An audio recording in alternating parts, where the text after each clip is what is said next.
Hello everyone, रंग आपुलकीचामध्ये तुम्हा सर्वांचं मनापासून स्वागत आहे.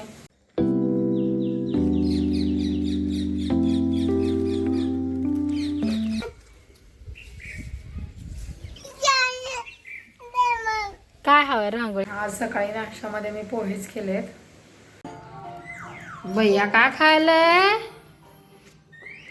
का खायला भैया?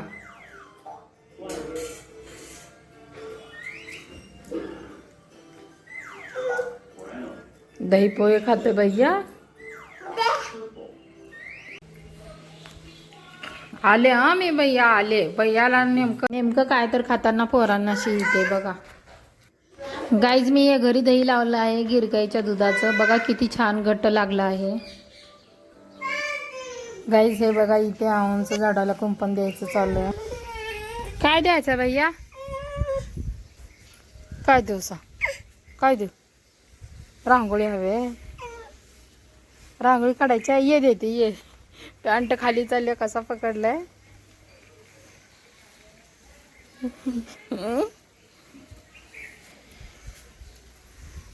काय झालं भैया? गाई आंब्याच्या झाडाला असं कुंपण दिलं आहे गाई खाऊ नयेत म्हणून. हे बघा चांगलं मजबूत झालं आहे. आता भैया स्कूलला जात आहे गाई आता. आजकाल केस करायला पण टाइम मिळत नाही गाईज. थोडंसं बिझी झाल्यासारखंच झालंय. पण आज म्हटलं थोडंसं तयार होऊन जरा व्हिडिओ काढावेत म्हणून तयार होते. मी लिपस्टिकनी सिंदूर लावत आहे गाईज. हे बघा सिंपलच तयार झाली आहे गाईज. मी फक्त केस केलेत आणि लिपस्टिक थोडीशी लावली आहे. ती पण डार्क झाली म्हणून परत पुसली मी आणि पावडर लावली फक्त. झालं. हे बघा असं सिंपल तयार झाले. तर गाईज आज आपण ट्राय करणार आहे कांदा खोबरं आणि कोथिंबीर न टाकता सुक्कं चिकन कसं लागतं ते बघणार आहे.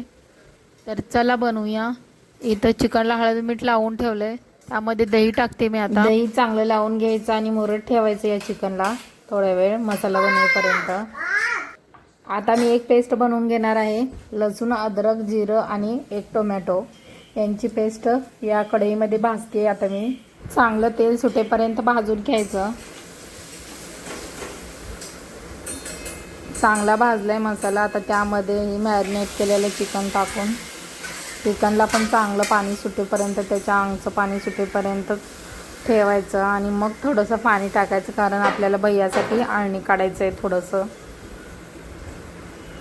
हे बघा गाईज मसाल्याने कसं तेल सोडलं आहे. आता चिकनला पण यामध्ये चांगलं असं तेल सुटेपर्यंत शिजू द्यायचं आणि मग थोडंसं पाणी टाकायचं आणि भैयासाठी मग आळणी काढणार मी. हॉटेल स्टाईल मलईमध्ये शिजवत आहे असं दिसत आहे बघा गाईज.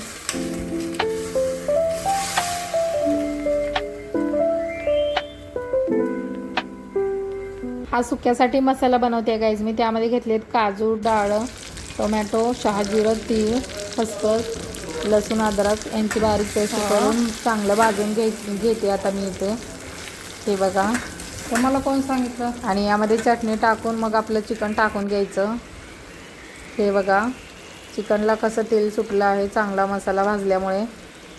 कांदा खोबरा आणि कोथिंबीर न वापरता बनवलेलं आहे सुक्कं चिकन. बघा बघून आपल्याला कळत पण नाही आहे की हे कांदा खोबरं न टाकता बनवलं आहे असं वाटत पण नाही. बघा तुम्ही ही रेसिपी माझी स्वतःची आहे गाईज. आणि या सुक्या चिकनसोबत खाण्यासाठी मी बाजरीची भाकर घेतली आहे. नाचणी आणि बाजरीची मिक्स भाकर आहे ही. चव एक नंबर झाली. मस्त असं जेवण झालं आहे गाईज. आता मी बाहेर बघते आपलं कबूतर काय करत आहे बघूया. आहे बसला आहे बघा कबूतर. आता जवळ गेलं का मी उडून जाईल बघा. उडालं बघा. थोडंसं जवळ गेलं का लगेच उडून जातं. अंडी अजून त्याची तशीच आहेत बघा मागे. तर हे बघा जांभळं गाईज. यांमध्ये भरपूर अँटीऑक्सिडंट्स व्हिटॅमिन सी आणि लोह असतात जे शरीराची रोगप्रतिकारक शक्ती वाढवण्यासाठी मदत करतात. आणि असं म्हणतात की जांभळं खाल्ल्याने पोटामध्ये गेलेले केस किंवा काय असेल तर ते निघून जातात असं म्हणतात. त्यामुळे तुम्ही पण नक्की खा. हे बघा इथे भैयाचं भैयाची चांगली झोप झाली आहे, उठल्या आता भैया. त्याला खेळायला नेते आता बाहेर. जाऊ दे भैया, जाऊ दे.